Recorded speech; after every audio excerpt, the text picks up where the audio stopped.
It's time to attack the impossible.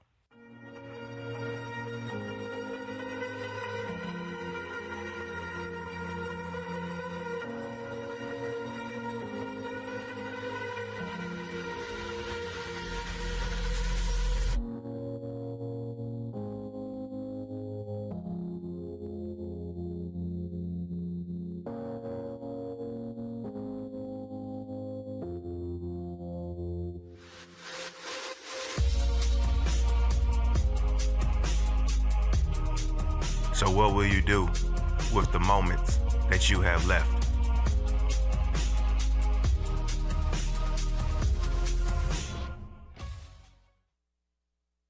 Great American Rugby. Rugby is life and life is great. I'm excited to share an opportunity to partner with Great American Rugby and help grow rugby in the U.S.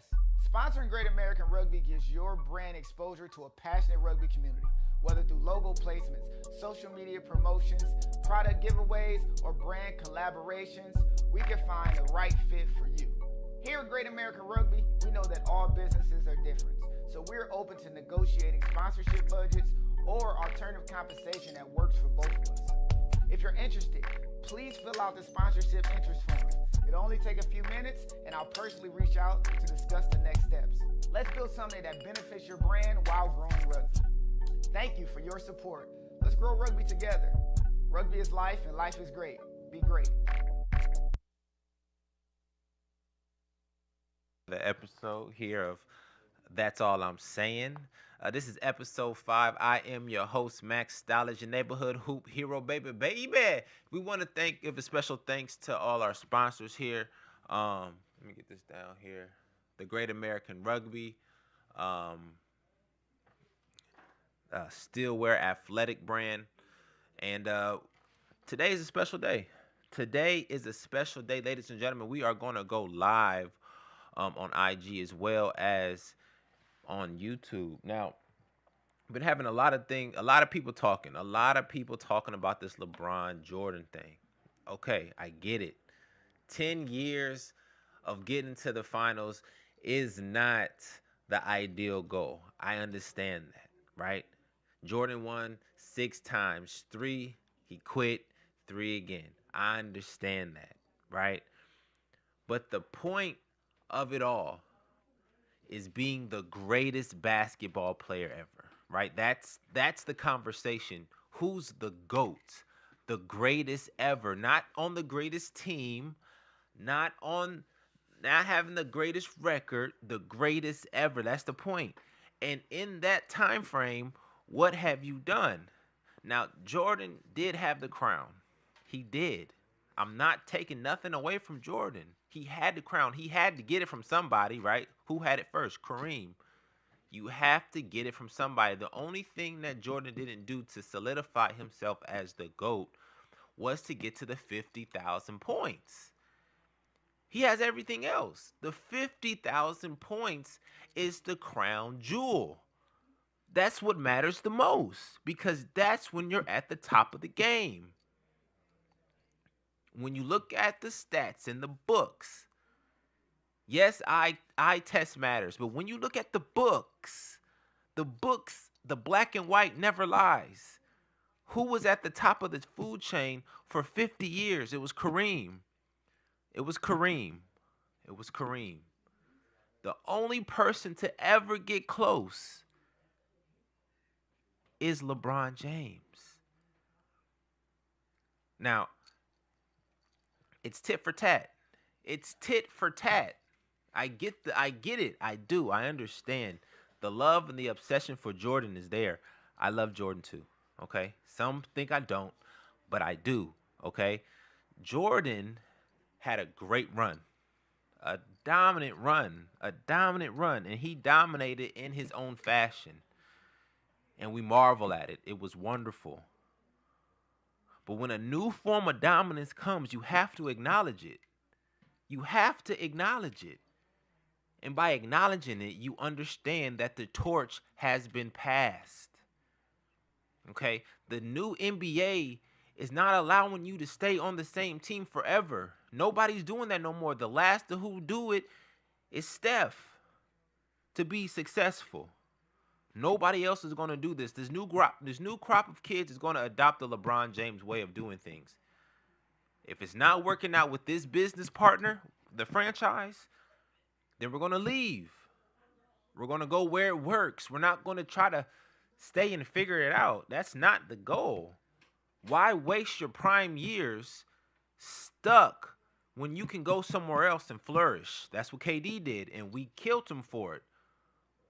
But the thing about KD is he's smart, because the main thing that we do in high school is we try to find the best team to go play for. In college, you try to find the best team to go play for.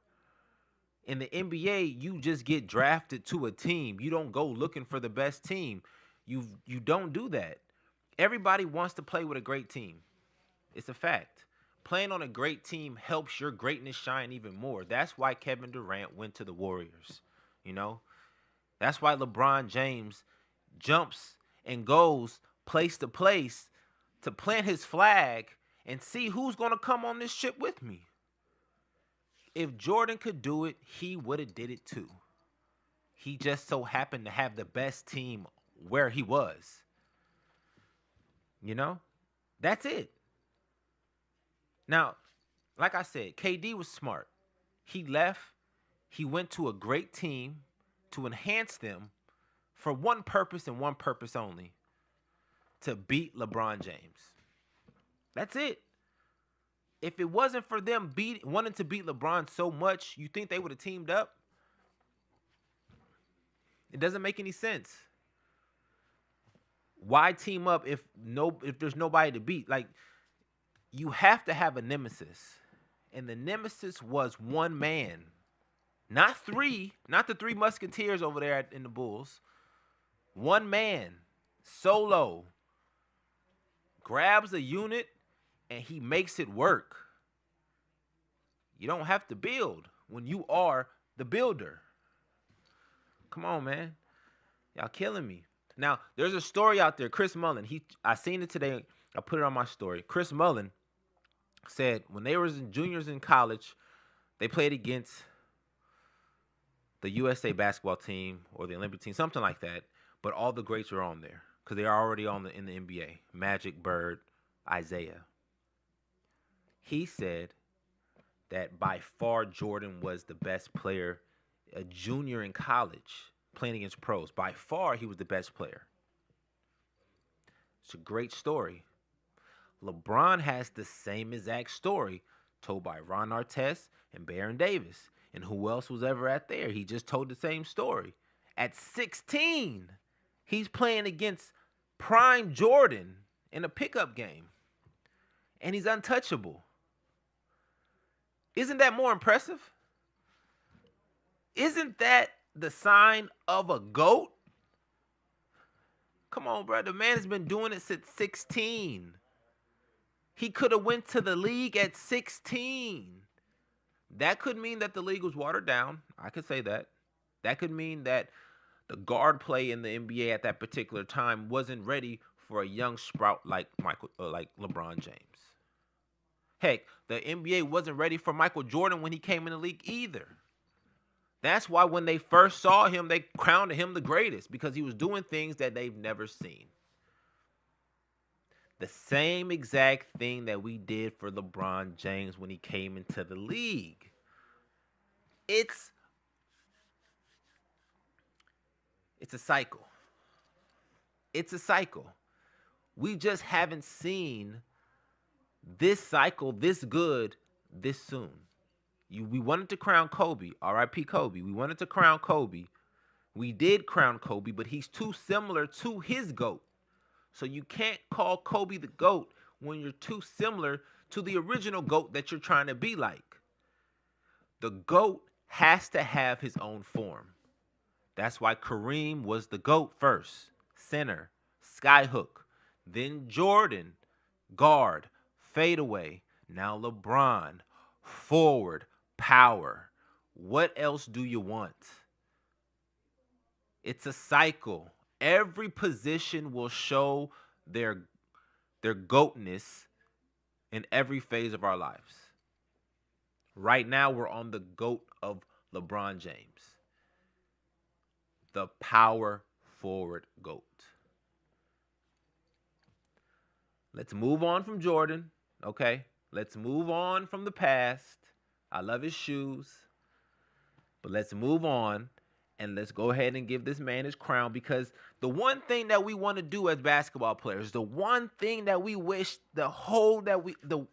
we just wish and we hope and pray is to play forever. No basketball player wants to quit. It's proven. That's why you always see players coming back when they're hurt, they're injured. It's an addiction. They can't get past it. So the fact that LeBron gets to play until he's 40, 45 if he wants to, is remarkable in its own. GOAT. I know y'all say longevity. That's part of it. That's part of it. When you look at the Greek gods, you see Zeus, right? That's Kareem. You see Hercules.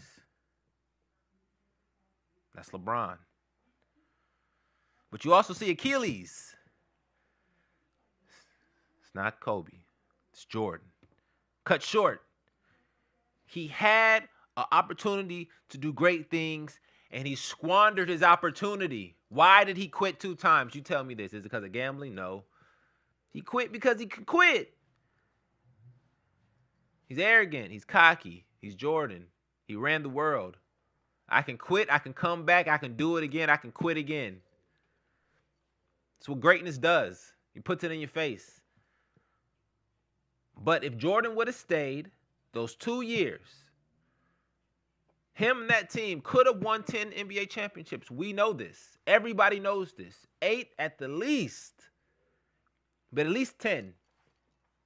But that's within a structured system. That's within a structured system. Players that he's been playing with for a decade plus. A coach who doesn't even have to run the plays no more because the plays run themselves. It's been proven. If Jordan would have stayed, they would have ran the table. Now, a lot of people in my comments are talking about the NBA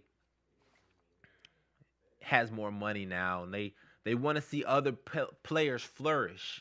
That's why other people get those MVP trophies. I understand that. I get that. But we need to be a little bit more specific when it comes to these trophies. Because let's be honest, half of those scoring title trophies only came, or the MVP trophies only came because of scoring titles, right? That's usually the person who's scoring the most gets the MVP because you're more of the time on the best team, doing your stuff. You know, that's usually how it go. Now, I know sometimes the best team doesn't always have like Gilbert Arenas, great scorer. Should have got a scoring title. Don't know if he did, don't know if he didn't. But if he didn't, he should have. Right? Great scorer, not on a winning team. Melo, great scorer, not on a winning team. Got a scoring title. Right? Didn't mix up the two. But half of the time they are. And most of the time with Jordan, he gets the nod. He gets the benefit of the doubt. You put in enough work, you get enough respect, people honor that, and they give you the nod. Why aren't we giving the nod to LeBron? Why not? It makes no sense. He's done everything. He's checked every box. And it's keep going. Now, let's be honest, you guys. Let's be honest. The Lakers are looking real good this year. The Lakers are looking good this year. This Luka acquisition might pan out. If it does, and they win a championship this year, he would have won 3 championships for 3 different franchises, 2 for 2 of them, with a total of 5. That's GOAT. That's GOAT. If he plays until 45, and the Lakers are smart in their backing with their GM with Jenny and Rob Pelinka, and they start loading up the squad, and they sneak 2 out of them, oh my goodness, that's going to be 6. Listen, Luka has already taken the team to the finals with less. His sidekicks has never been a LeBron James. Even at 40, LeBron is dangerous. If he gets these last 2 in the last hour, what can you say? What can you say? LeBron is already the GOAT. But if he does this, if he slides one this year, solidified. And the likelihood of him sliding another one, it's very strong. Last week I said that the Celtics look like they could run the table. I still slightly believe that. But I don't think it's going to be that pretty. I think Jalen and Jason is going to break up soon. It's a lot of controversy. A lot of controversy. 2 different heads at the same token. More so, I think Jalen is going to get his own team. He's going to James Harden that thing and be the man somewhere else, which is going to leave Jason by himself, which is fine. We need Jason to solidify himself and show that he can do it on his own. And once he's able to do that, I think they'll give him the nod of what he's looking for. But that being said, the Lakers can slide in. They can slide in. If you double team Luka, you got LeBron. If you double team LeBron, you got Luka. It's tough. It's tough. I don't know what you're going to do. I don't know what you're going to do. Hold on. Let me see. What else we got?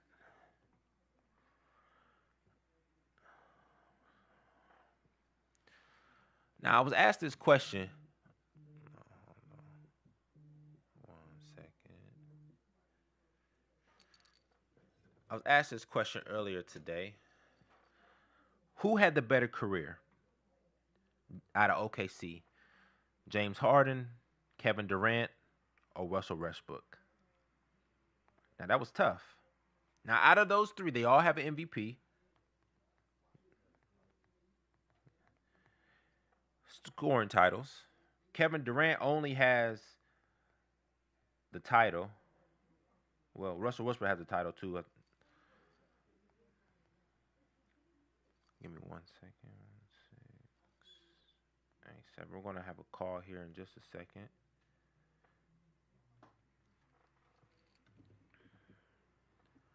Out of all 3 of the players,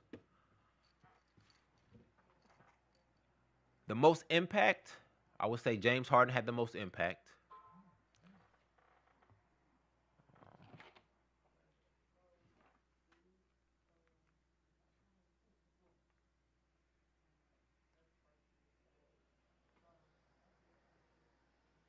Hey, Justin, I'm about to get a call.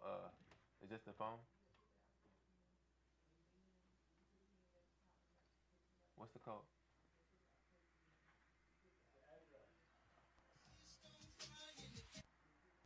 Call from Charlie. To accept, press 1. To send a voicemail, press 2. Hello, Charlie. You are on the air with That's All I'm Saying. How you doing? Hey, what's up? Nothing much. Nothing much. How you feeling? I'm all right. Just calling in and wanna. Of course. Thank you for calling in, Charlie. Charlie, ladies and gentlemen, welcome to the show, Charlie. She is, if anybody wants to know, a former blogger for what company you was working for, Charlie? It was my own company. Oh, my bad. I'm sorry. Her own blogger. Go ahead. It's a little feedback, so it's like a delay. But I started my own blog and ran with it back in the day. For sure, for sure. Now, the reason why we got Charlie calling in today is we're gonna have a conversation about pop culture, a couple conversations about content creation, and we might dip into the Drake and Kendrick situation from the past just a little bit. Oh, we're definitely gonna get to that. Not a We problem. have to settle this here now. Yeah, no, I've been waiting on this moment for a minute. We've been talking for a second about to see who actually won this. Now, if you want to start there, we can. You let me know. I mean, no, it's whatever. I mean, I'm following your lead, but yeah, definitely, I think that's that would be the hottest topic of the evening. Okay, so we'll say that for a little second later. So, Charlie, with you being able to have your own blog back in the day, you actually know a little bit about what's going on today's world with content creation, right? Yeah. Okay. Now, we can both agree that the content these days is a little bit different than it used to be. Like a couple years ago, it wasn't too much. I mean, vlogging and blogging was a little bit more. Well, blogging was a little bit more popular than vlogging. Would you say? Blog. Yeah. So back when I was blogging, I was doing more of a journalism type of avenue opposed to video. But over the years, they've created another term for blogging, which is basically the same thing, but you're just using video opposed to writing. Right, right. Now, what would you want? Which one would you think you would favor the most? Because personally, I think vlogging would be easier because you really got to do is just turn on the camera and just start talking, right? Yeah, it's also more engaging, especially if the person who is blogging, their audience wants to see more of their day-to-day experiences. So yeah, that's definitely more engaging. It's easier to just, turn on the camera and go about your day, turn off the camera, edit a little clips and just upload. But I think back in the day, blogging, it was more for readers. But also, when blogging was the most popular, a lot of social media platforms hadn't quite developed yet. No, that is true. That for is the true. vlogging experience. No, that's true. That's true. They were still catching up, but I ain't gonna lie. My mother used to tell me I should write stuff down a long time ago. Nobody had the patience for writing stuff down. I probably would have videotaped it back then, maybe, but Yeah. Blogging. And that's probably why it was only a few popular blogging sites that kind of took off, because it takes a lot of work to, research. I mean, it's a process to blogging more than it is to just blogging. So to write your notes down, do your research, and then put it on paper and type it out, yeah, that's a little more involved than just. So I guess you could say blogging is the easier way, most definitely. But we didn't have that I don't know, that feature quite yet. At least I don't remember. Instagram was coming out around the time that I was more prevalent in blogging. But it hadn't even had the video feature then yet either. You just post photos. No, true, true. Yeah, things seemed like it was going in slow motion compared to now, right? Yeah, and I mean, YouTube was around. But I don't know if people were blogging then. They were just posting their content or whatever, those little clips that they would post every now and then. Yeah, there was no real intention back then. Nowadays, your intentions No. are different, But right, and so that's the beauty of the growth of content creation and being an influencer. Like over the years, different features have developed throughout all of these different platforms, where it does make it easier to create content. But either way, all of it takes a lot of work Not to true. get True. to where you want. So True. That is true. It's all baby steps. It's all baby steps. So, um, outside of that, what else will we have on the plate? Let me see. Um, oh yeah, because we also talked about how all these new platforms, these like the Shade Room and everything, started as blog sites, right? yeah, Right. And everybody just yeah, so, eh, yeah. Go ahead. I understand everybody evolves to the new age with the videos and the Instagram and the Twitter and the vlogging because I mean everybody just wants to see content. That's content is king right now, right? Yeah, I mean, people would be at work, and it's easy to just like connect to that platform and see what the latest juice is, the hottest topics. But yeah, back in the day, like I was saying, when I was blogging, and I'm talking about like 2010, 11, 12, even 13. I think that's when the blogging was like the most biggest. Right. Yeah, all of those major platforms, the Shade Room, Jasmine Brand, all of those, they were just strictly online on their website. And then once Instagram became more popular and Twitter, it was easier to just kind of post little snippets of the juice and the gossip. And even though I was not a gossip blog, but I was out there enough to where I could attend events. I was recognized as a blogger, as a prevalent, sourceable, credible site.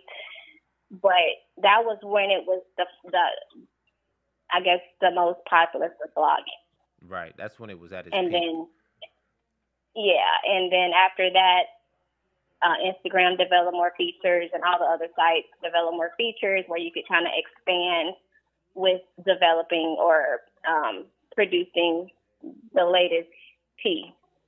True, true, true. Now, with that being said, all the gossip and all the tea has been growing and building, right? And from moving from blogs to vlogs, now to Instagram to Twitter, now Facebook and everything else. So let's get into the Drake and Kendrick. I know it's old. I know it's old, and I know you picked a side earlier. Are you still on that Well, side?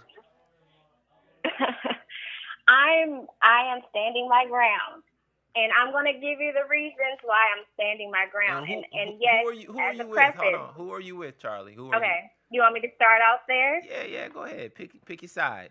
Pick your. Okay, well, yes, K Dot all the way. K Dot is never going to change. I don't care how you twist it, turn it, loop it, whatever. It's never going to change. But I will preface, I'm not going to be as biased just because I'm a fan of Kendrick Lamar. It's just that I'm just going to be stating the facts. Okay. And the facts will tell itself. Okay. What's the fact? That's just a disclaimer. So whatever we discuss, I'm gonna follow up with a fact, and I'll come to you at the end of the night. K Dot's still gonna be on top. He's not on the top right now. That's the thing. That's the Yes. thing. He's not, because this is what happens with Kendrick. He does something good, and then he goes to sleep. He comes back, does something good again, and then goes to sleep. You can't be on top and go to sleep. You can't. Okay, well, listen. All right, like I said, everything that you state, I'm going to have something for it. So the reason behind that is Kendrick Lamar, first of all, they are both great artists in their own way, okay? And I've said this to you plenty of times. They are both extremely successful, wonderful artists in their own way. However, Kendrick Lamar is a true artist. He is an original. He writes his own stuff. He develops all of the creativity behind his work. And for a true artist to be in that way and to develop such good creation and big projects, that will land him as successful as he is, you have to take those moments of pauses to regenerate. You have to rejuvenate all of that skill.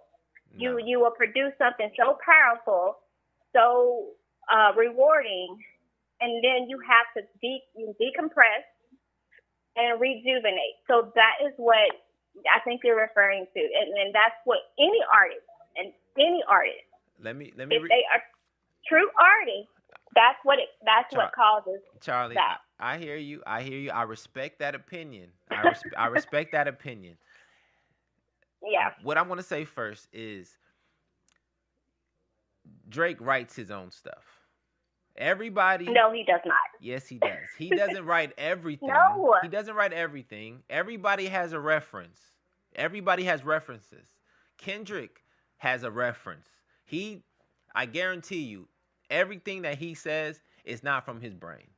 He might change it to make it his own, but everything that he says is not from his mind. I promise you that, because you can't. It's just impossible, because your thought process is only one way. Somebody else's thought process is a different way. And if y'all bring them together, you're going to have a great idea. Well, yeah, that's what you call a team. Exactly. So Drake has a team. So does Kendrick. So that's one. A team of writers. That's one. Hold on. Two, a true artist doesn't always have to take his sweet time to come out with art. If you pay attention, Michael Jackson is a true artist, right? He came out with hit after hit after hit. You ain't wait too long, right? You ain't have to wait 3 or 4 years for him to come out with another album. He came with it every time. That's the epitome. Now, if Kendrick is taking 2, 3, 4, 5 years to come out with an album because he thinks he needs to take his time and go through some things, that's fine. That's cool. That's creativity. I respect it. But you're not on the top. The top person, like yourself, you have to be repetitive. You have to stay in the groove. You can only be good while you're in it. If you stop, you get lazy and you get slow, right? Yeah, So, I'm hearing you. I am totally hearing you. So, to stay in the groove, Charlie, you got to keep it moving. You got to keep it moving. Okay, well, let me tell you this. Uh-huh. Let me tell you this. All right, so ain't no Don't do that, Rita. universities studying Drake, okay? What? There, no literature professors are putting out syllabi Nah, Rita. You to crazy. study Drake and his work and his art form, or whatever you want to call it. And I am quotation marks art form. But yes, several universities are studying Kendrick Lamar's work as an actual course. Okay, he's actually going to these places as well and delivering speeches in these classes. Man, and that don't mean nothing. and means the whole Pulitzer Prize. Pulitzer Prize. He's a great wordsmith. He's the only rapper. He's a great You gonna wordsmith. argue with all night. Charlie, that's all listen, KRS-One is a great wordsmith. He's better than Kendrick. He ain't got no Pulitzer Prize. All these poets that Kendrick is, he's a poet, right? And he's, like he said, he's reincarnated Pac. Pac is a better poet. It's just poetry that finally gets solidified because you have to do it enough times for people to get used to it. Now, Kendrick is taking the flowers for it, but, I mean, let's be honest. You can study KRS-One lyrics and get the same effect that you get with Kendrick's. You can dissect Rakim's lyrics and get the same message. He ain't doing nothing different. All we want to do is have great music. If it means something, it means something. If it don't, it don't. Now, I'll say this, Charlie. Okay, but you're nothing you're saying is wrong. Nothing you're saying is wrong at all. I'm just telling you, and honestly, we probably should have started this conversation on how this even became a thing between the Drake and, because a lot of people don't really know how this even started, to be honest. Drake put Kendrick on at some point in the earlier, back in 2011. Right. And people just don't know really the story behind how all this came into fruition to today. Right. Because it goes deep. It is very deep. As far as in Kendrick being studied in colleges and universities, that's a whole nother, that's kind of separate to what the whole beef is about. I was just implying that he is an artist, and it does take great preparation and time and effort and creativity to develop something as powerful as projects that he puts out. And because of the powerful success that he has in all of his projects, it's being studied. So that's all I was saying. But as far as in the beef itself, people don't really know why we're here. Right. I think the genesis of it started as a friendship. Maybe somebody looking out for one another. Right. I have an opportunity. I'm gonna bring you on to give you an opportunity so you can actually progress. But it's even before that. It's before that. They were both writers for Dr. Dre before they got on. So being in the same writing room with Dr. Dre, both of them, means that they're both writers at the same level. Would you agree? No. What? How? They're in the same writing room with Dr. Drake was Dre. If I'm being honest, Drake was probably just a fly on the wall. Wow. That's he probably tough. was invited. He was probably invited to the creative session and didn't have anything to contribute. Okay, that's an opinion. But let's say, for instance, that it's you're an opinion, wrong. Yeah. Let's just say you're wrong. Okay, let's say they were both there for the same reasons, which makes more sense. Would you agree? I think them both being there with Dr. Dre, because this is the story that's being told. They were both writers in the writing room, learning from Dr. Dre, or somewhat. Okay. All right. So to answer your question, I believe, yes, if they were both there, I believe, and this is the reason why Drake K-Dot out in the beginning. Like Drake was on the scene well before Kendrick Lamar was. Kendrick Lamar definitely did start off as a writer. He was just closed off. People heard about him. He got put on by Drake, yes, for sure. Drake took him on tour. They did a couple features together. So, yeah, it does make sense for them to be in a room together, but that doesn't mean, and there's no facts about this, but it makes sense for Drake to be in the room with K-Dot. But him contributing, I just don't believe that, not so much. That's tough. That is tough, Charlie. Only reason is because K-Dot was never the man. J-Rock was the man, right? J-Rock was the guy that their label was putting on. Kendrick was like the sideshow, right? He had a gift, yes, but he wasn't the star. He goes to this opportunity because obviously California, Compton is all close, and whoever's the new hottest guy coming up, I'm sure Dr. J wants to be around. But also there was a kid floating around from Canada sparking up a couple conversations, and they want to know who he was as well. I'm telling you, they both was in the room writing with Dr. Dre. And who splurged? Okay, but what I'm saying is the kid from Canada didn't have much. He probably was just in there for the limelight. He was not there to create art. It's hard to believe. He was just there because he could help out in some shape or form. But as far as in the creativity of whatever they were writing or composing or producing or whatever, I'm pretty sure, and this is still an opinion, this is not a fact, but I'm pretty sure Drake was not there to actually contribute to the actual project itself. Well, it's hard to believe that.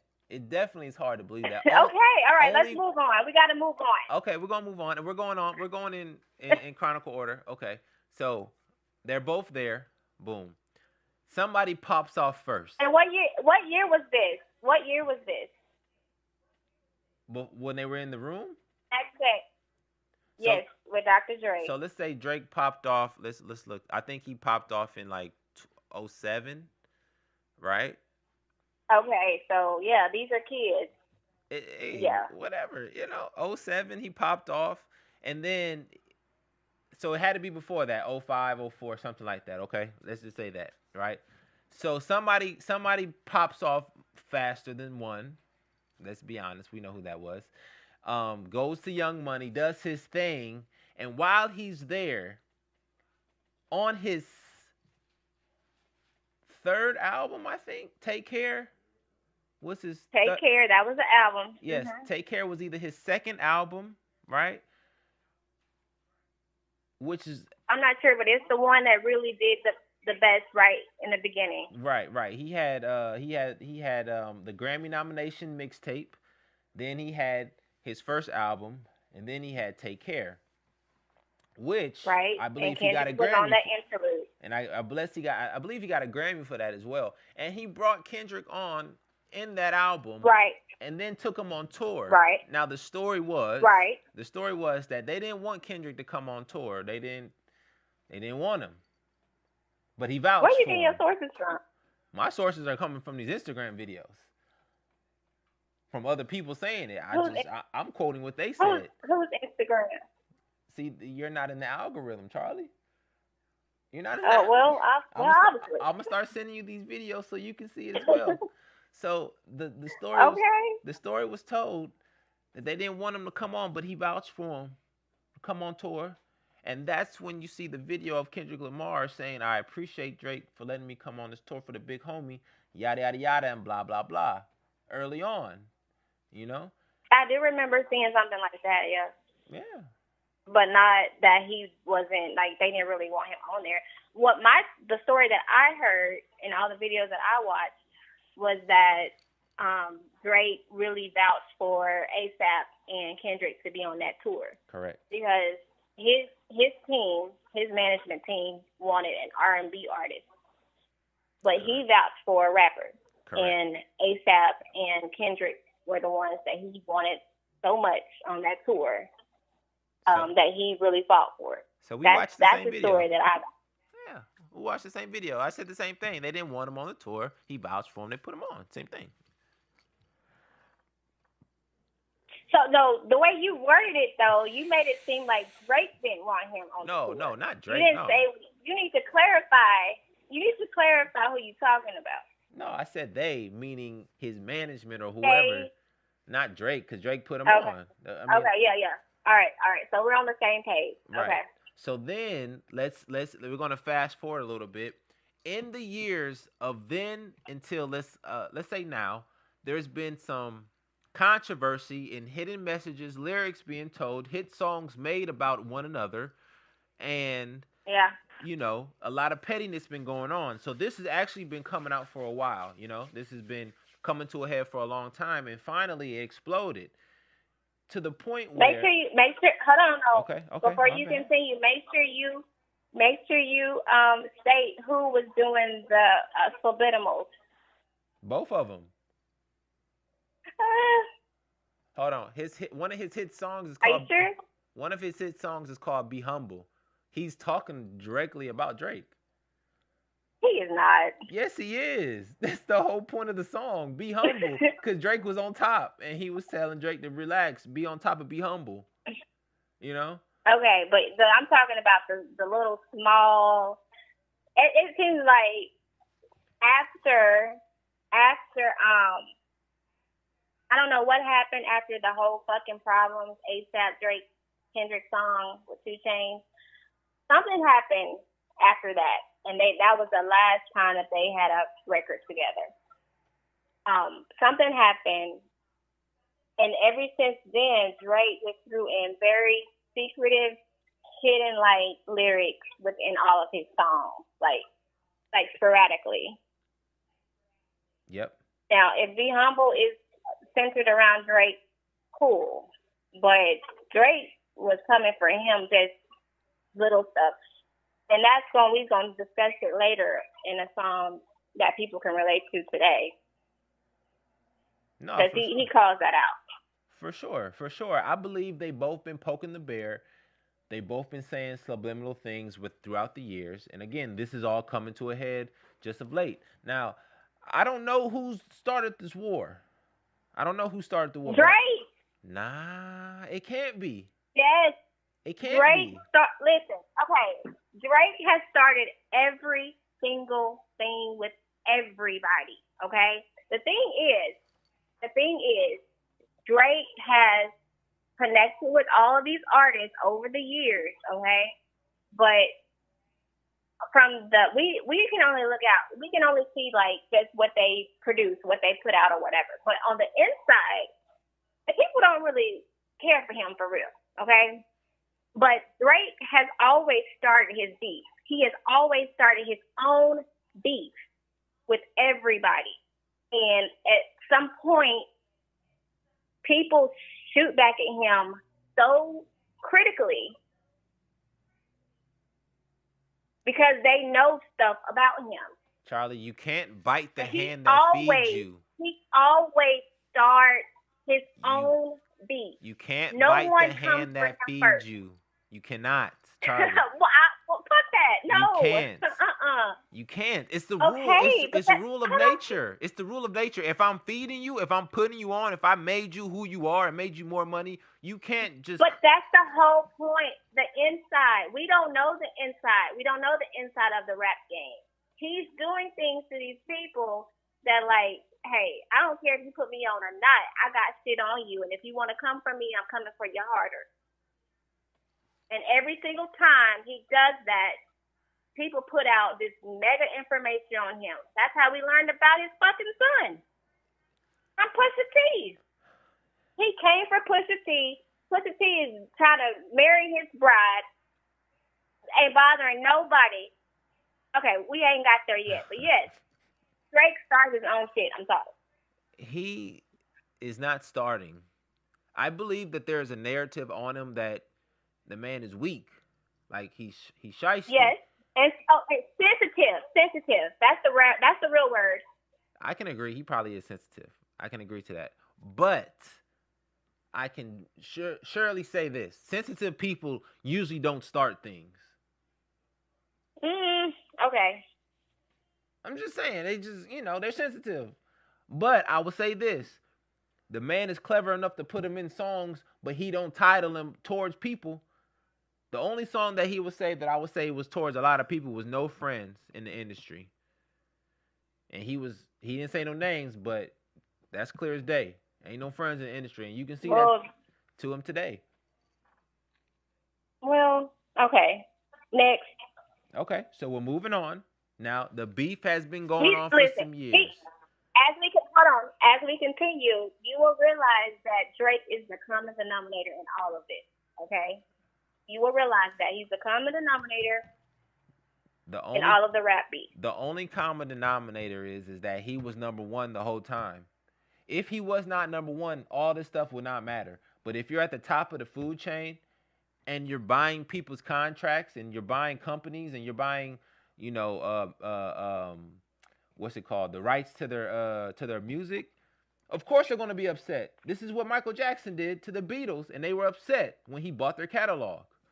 The same thing Drake's doing. He's buying people's catalogs, and he's owning them.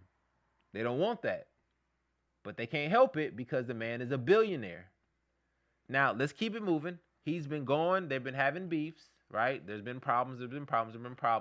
And then Drake and J. Cole want to come out with a song called Third Person Shooter. Right? No, listen, you cannot jump to that one. How not? Where we at? That was the start of everything. That's the reason why you think what started everything is Big Sean's Control. Which was what? Big Sean's Control record. Oh, that's what you want to say. That's the one that started everything. There was already stuff going on. Because basically, that on that record in particular, Kay died on his, because that was with Jay Electronica and Big Sean. That was Big Sean's record, but Jay Electronica was on it as well. Mm-hmm. On Kendrick Lamar's verse in particular, he called out everybody in the industry that he's worked with.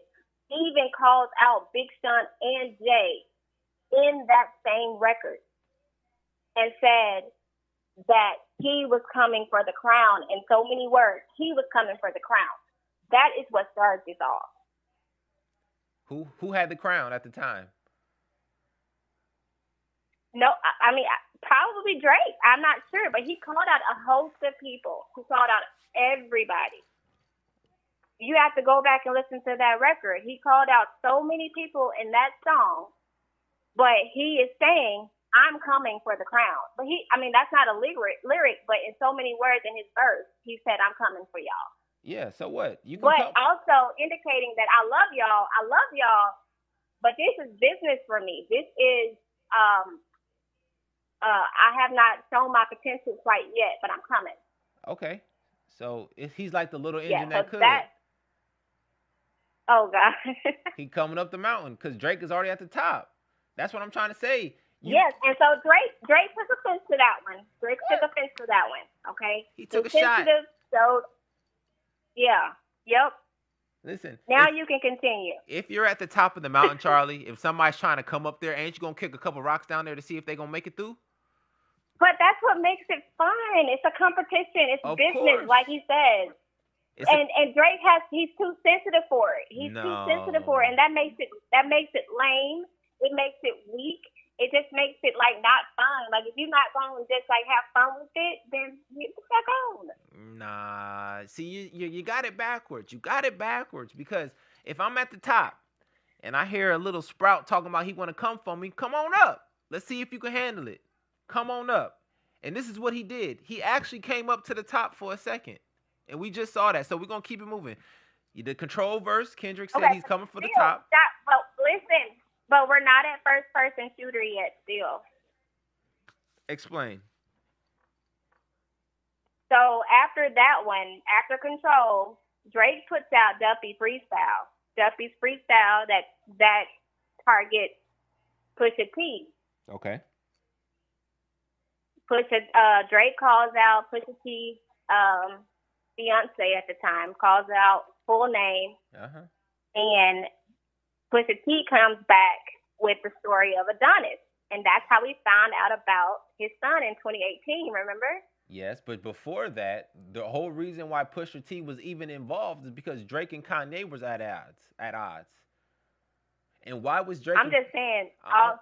But it was the Good Music crew. It was Kanye talking smack about Drake to his boys because there's a story out there that Drake had Kanye come out to help him with some music or whatnot, right? They was doing music, or Kanye had Drake come out to help him with some music. He was out there for like a week, did something, played him to the left somehow. I can't remember everything, but he felt some type of way after that. They had some type of issue because Kanye was like, I fool with you, but I'm really fooling with them. Excuse me. He's really fooling with them, which means like good music. And he was with Pusha T. So then Drake said something about Kanye. Kanye didn't say nothing. Pusha T responded, and that's where you got the conflict between them two. So right, but right. The thing is though, and this just goes back to what I said earlier, is that when he does take his shots, regardless on how it starts off, when he takes his shots, people come harder because they have so much stuff on him. Right. Anytime he comes at people, regardless of how it comes about, they coming back a little harder and they are showing their ass. They saying that it's no filter whatsoever because we would have never known about Adonis. But how do you if think he didn't come for Pusha T? How do you think Pusha T knew about Adonis? That's what I'm saying. That's the industry secret. No. Drake told Kanye, and Kanye told Pusha T. Okay, it doesn't matter how anyone was told. I'm just saying when they are attacked by Drake, they are coming harder. No, you're missing the point, Charlie. You're missing the point. No, it don't matter who told who. Yes, it do because him and Kanye were supposed to be friends at the time. That was the thing. No, No, the main thing is him putting that out to the world. No, the main thing is I'm telling my friend a secret, not even a secret, a personal information, and my friend tells somebody else, and then me and that other person get into it, and then he uses it as ammo. That's a stab in the back. Well, we here now. So that was in 2018. so now we're at first person shooter. Come on. Okay, now we're at first person shooter. And the song was actually a compliment. It was a compliment. It was saying that the three best. Yeah, it was. I agree on that. I do agree on that. Yes. There was no shots fired, and Kendrick took it as a personal attack and like it was a threat or something that he wasn't named number one or whatever. He saw this as an opportunity. He mentioned him in the song, which is an open door opportunity for me to say something back to you. Now, he could have said something back as, yeah, we are the big three, but I'm number one or something like that. But he said, no, F the big three. It's just big me. Right? And honestly, I totally agree. I totally agree on everything you're saying right now. And honestly, I think this is some internal stuff that we don't know about. But at the same time, because of that song by Control with Big Sean, I think that he basically warned the people. Yeah, that he was coming for the spot. But he was never that guy. And that's just a follow-up. That's just a follow-up verse. That's following up. Okay, he following up, right? He shot the shot, and he followed up. I'm standing 10 toes on what I said on that verse. Here I go. I'm rolling. For sure, but it was a misfire because he took a shot that never needed to be taken. And then I also think this, Charlie. I also think that this was kind of planned because the industry didn't want Drake to be on top because he was renegotiating his contract. And if he already got $500 million his last contract, and he made more streams and more money within the contract of the part of him renegotiating, it's going to be way more than $500 million, right? So the only way to not give him the money that he really deserves is to discredit him and knock him off of his pedestal, because if he's really number one while he's renegotiating, he has all the leverage. So what's better in your renegotiation than knocking somebody off of their pedestal, so then you can say, well, you're not as hot as you think you are. We're going to give you this amount of money because somebody else has the number one spot. Now, that's where Kendrick came into play. I think it went left, and my man told me this. Shout out to Rico. He told me that it went left because them two already had beef. And it got personal. That's why you saw J. Cole jump in and jump out like a double dutch. That is exactly what I've been saying this whole time. We don't know about the beef that they had. They had some beef, but I think it's deeper. We only know what they put out as the world, as listeners, okay? Of course. Yes, I do think that it goes deeper internally in the industry. It's some stuff going on. They have internal beef that we don't know about. And so, yeah, I think that's when the shots are taken like they're taken. Yeah, and then it backfired. Because if you want to be honest, backfired. It backfired. When we get music. It backfired. It actually worked both ways because Kendrick got the popularity that he wanted. He was actually on top for a few months like he wanted. He just can't sustain it because he didn't deserve it. No disrespect, but he didn't deserve it. Like, he got it off of a beef, which a beef doesn't last forever. A beef only lasts for a short period of time.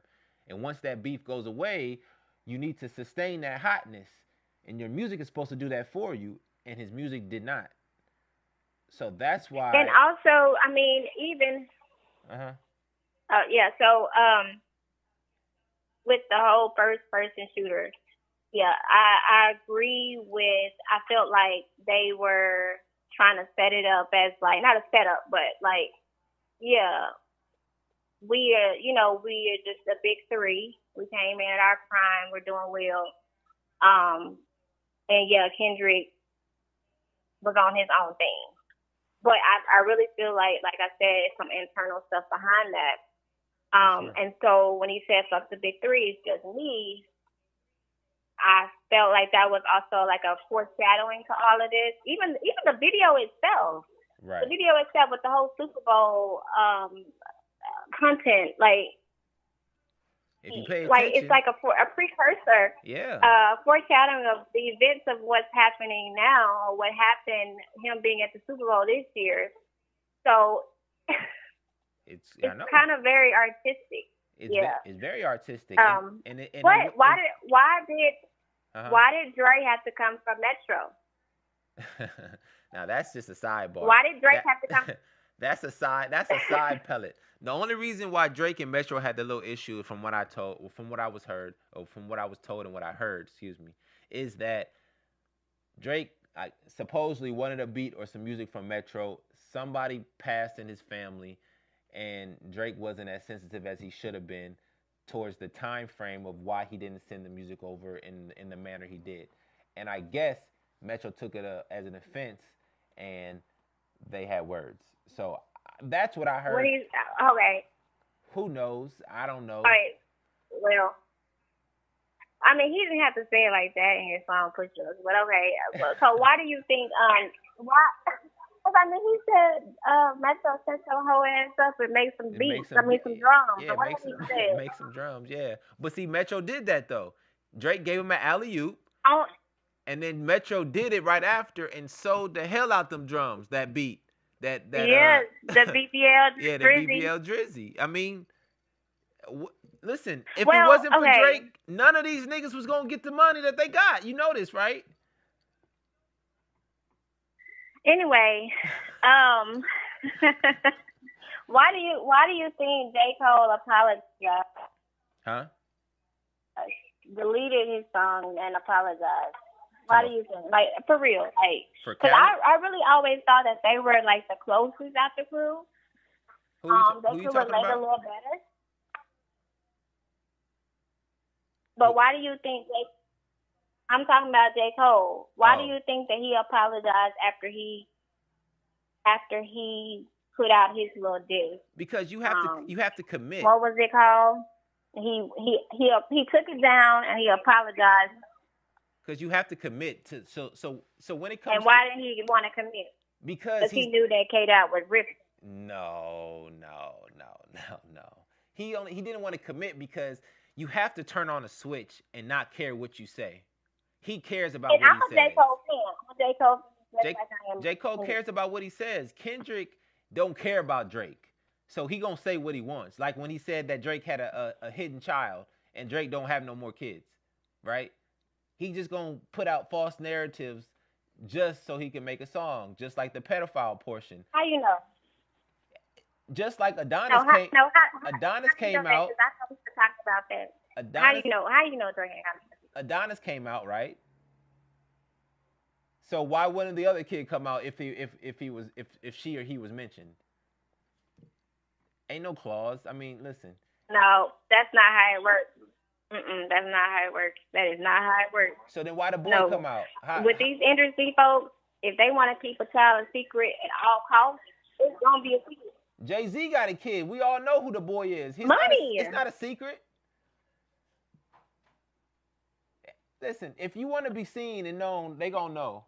No, you cannot compare this to any other person's situation. Yes, you can, Charlie. But listen, Charlie, we can talk about this another time because our time has ran. Just know that Drake. It's such a delay. Yes. Okay, we got another 5-7 minutes. Okay, so let's say this. Okay, Charlie. It's a delay. Can you hear me?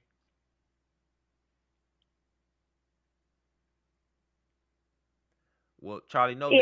Okay, it is a delay. So know this, okay? We got about 5 minutes, and I'm going to hit you with this fire. Hello? Drake won the beef, okay? Drake has a platinum song after the beef, not talking about nobody in the beef. He doesn't even worry about the beef. The man is on top again. So we didn't even get on the beef part. I know. But just know that you can call back anytime. The number is 515-599-1687. And if anybody's watching on here on Instagram. Nope, I'm not calling back about this. No. Because you lost. That's why. That's what happened. I'm not Anybody calling back watching on about this Instagram, again. you can call in at Drake lost the beef when he put out the 515-599-16872. Part 6. What? Oh, here you go. Nah, I'm not going for it. I'm not. The man is the #1 artist in the world He again. loves the beef. Nah. Charlie, thank you for calling in. Yeah, for the white folks. But you know who? What? Oh, my God. Hey, we'll talk to you later, Charlie.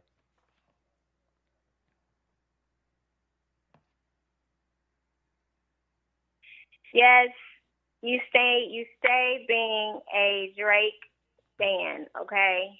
For sure. It looks good on you. Light skins gotta stick together. See ya. Gotta stick together. Now, everybody on the IG listen, I appreciate y'all. The lies, the entire Super Bowl stadium called him a because it's a catchy line, Rita. It's a catchy phrase. Everybody wants to call somebody a pedophile. It's fine, but we know it's not true. Nobody has came out and said he was a petty, okay? And he didn't call him a pedophile. What he called was the whole group of them being pedophiles. So it wasn't directed directly at strictly at Drake. So let's do that. And plus, no, it's not true. It's not true. Plus, Kendrick had bots playing his song, so that's why he got the Grammy. It's all fake. It's all fake. Millie Bobby, she ain't, listen. I don't think that's true. But if it is true, Elvis Presley did it already. Wasn't he at the top of the game? What can he say? Everybody got skeletons. R. Kelly, he took the L for everybody. So now it's fine, I guess. But either way it goes, Drake is still #1. All right. Last thing but true thing. LeBron is the GOAT. If you're watching on here, Coach, LeBron, 100%. I'll talk to y'all later. Let me go and get this music playing. We're going to play Honeyman on the way out of here. You know you want me, baby. You know I want you too. Cause I'm Abasi Still, my bad. Honeyman. Take one taste of me. Hell is not canceled. You still going to play him back on that house reunion. The family reunion. I know